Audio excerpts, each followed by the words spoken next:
Hi everyone, welcome back to our channel.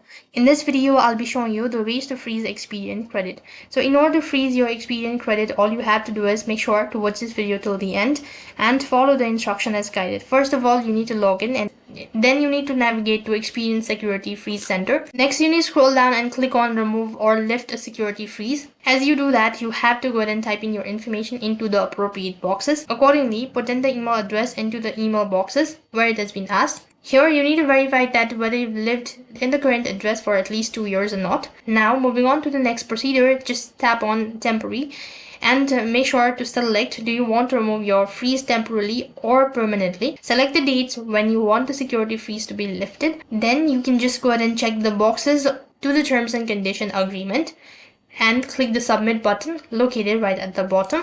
As you're done with that procedure, then you've successfully freeze your Experian credit. So that's how you can freeze your credit on Experian. That is all for this video. I hope the video was helpful.